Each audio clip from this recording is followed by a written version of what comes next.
Welcome back. Independent Senator Adrian Oje says now that the COVID-19 warden program has come to an end, there is hope that perhaps a softer approach is taken to ensure adherence to COVID-19 protocols by the citizenry.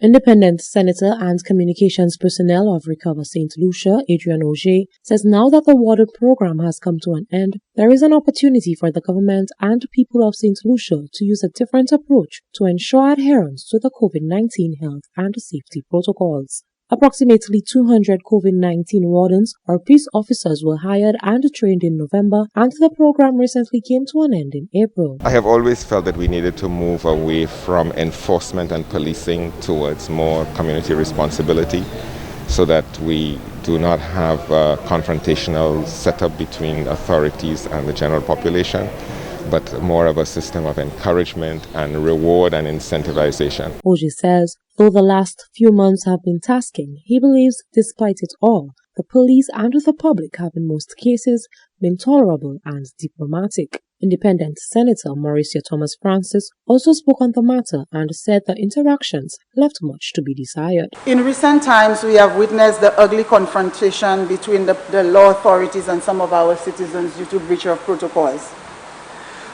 There is need for improvement in the relationship between our law authorities and the citizens because the confrontation is not healthy, Madam President. And the state of emergency in and of itself, because of the constraints and restrictions, people might continue to be anxious and stressed such that they need the encouragement, they need the education, and they need there to be a sort of harmonious relationship such that they can comply with the protocol, such that they can be more relaxed so we can achieve our objectives. Oje maintains that in addition to the continuous education of the public, a softer approach needs to be taken. He says the government has the perfect opportunity to test the waters with the ongoing vaccination campaign. In the same way, I believe that now that we are in the vaccination phase, we should be looking at incentivizing people to take the vaccine. One of the ways of doing that is to look at the whole quarantining regime. If you have been vaccinated, is it really necessary for you to be in quarantine for 14 days? That would help the travel industry a great deal, especially the Airbnb sector and the villa sector and the tours and attractions and so forth. I think that's an important part of the tourism industry which we are still behind on in terms of recovery. Both senators underscored that adherence from the citizenry is paramount given this crucial time for the country and its hard-hit economy. Reporting for Hot 7 News, I am Genevieve Gonzague. The CCC has informed that the second component of the Castries Market redevelopment project is progressing well. The Press and Communications Manager at the Office of the Mayor explained that this component involves the demolition of the marketing board and the relocation of entrepreneurs along Jean-Baptiste Street. As provision market vendors finally begin to settle into the refurbished market, the Castries Constituency Council has announced that the second phase of the market development is a go. One of the biggest criticisms of the CCC is its lack of consultation with parties who may be affected by some of the decisions and actions being undertaken by them. The Press and Communications Manager in the Office of the Mayor, Jason Hollingshead, explained to Hot 7 that not only have consultations been taking place, but the commission of the Box Park construction is shaping up well. Many would have recalled that we recently commissioned the Provisions Market, which housed the Provisions Market vendors. That facility was opened sometime last year in May. So this was the first component of the first phase. So now we're moving on to the second component of that first phase, which is the Box Park. Now, persons would ask, what is the Box Park? The Box Park, it is one of several components of the Castries Market redevelopment project. And this, of course, aims to improve the overall presentation and quality of service offered by micro entrepreneurs conducting business at this location. So the consultative meeting catered to the relocation of those tenants to the old fire service site on Jeremy Street. And although the CCC says consultative meetings are being held, Hot 7 understands that certain parties say they have not been approached and they do not know their fate in relation to the construction nor relocation of people from the area.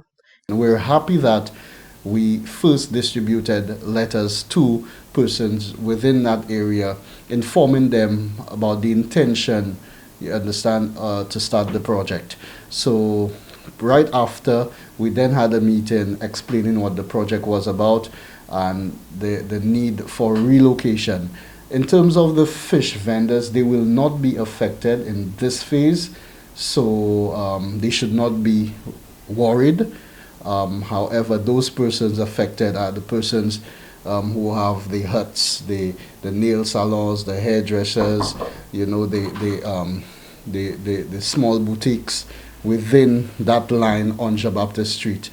But what is the box park and how will it benefit the city of Castries? Hollandseed explains. A two-story rectangular structure designed with the intention of meeting the needs of the tenants, offering a diverse range of services. So the ground floor will feature 16 convenience shops, 8 fish vending shops, 6 meat vending shops, and 2 toilets with a closet for janitors. The first floor will feature a combination of 12 shops, bars, and restaurants, and male and female comfort stations, dining and circulation spaces. So that design, of course, it is important to note that the structure, it was designed to resist the loads from seismic forces and hurricane force winds. So members of the public, they can expect to see the works taking place there. And of course, they will be updated regularly about the construction of this component. Hollandseed explained that construction should commence in 2 weeks and the project should be completed within a year. Reporting for Hot 7 News, I am Genevieve Gonzalez. With the advent of the Citizenship by Investment program, could new citizens to the island decide who forms the next government of St. Lucia? A former electoral commissioner says election laws provide more than just citizens to vote. The real question is, do they meet the criteria? Could individuals not born in St. Lucia decide the fate of the country? That was a question posed to former electoral commissioner Claudius Francis when he spoke on all things elections on Wednesday's episode of The Hot Seat. Francis said that citizens not born in St. Lucia are the tip of the iceberg and that election laws have always made provisions for non-nationals to participate in the voting process. Any citizen of any country within the Commonwealth, from India and Pakistan to Australia to Nigeria, could always have voted in an election in St. Lucia so long as they met the qualifying criteria, which is residence in the country, not necessarily being a citizen, but being a resident in St. Lucia for 7 years, having a domestic address, which brings me to your CIP. To his mind, the majority of people who hold CIP passports may have never been to St. Lucia, and the laws are very clear. Under our laws, you cannot register as a voter on a post office box address, a commercial address, so you can see, well, care of Francis and Company, care of Revere and Company. You cannot register. You can only register on a residential address, a physical residential address, which the electoral department actually physically checks, if there is reason to. And again now, too many politicians believe that their job relates only to when elections is called to go and comb the voters list. The voters list is periodically published, even outside of elections. And the reason for that is to give the average St. Lucian the opportunity to object to any names they may see in there. So if you see some strange looking name registered in Notre Dame Street in Grosley, anybody who lives in Notre Dame Street, but I don't know that person, and the law affords them the right to go to the electoral department to say, look, how is this person registered? Nobody lives there. And the electoral department is duty bound to follow up on that complaint by physically making their way to Notre Dame Street in Grosley and check it out. He says it's not as simple as people make it seem to register to vote.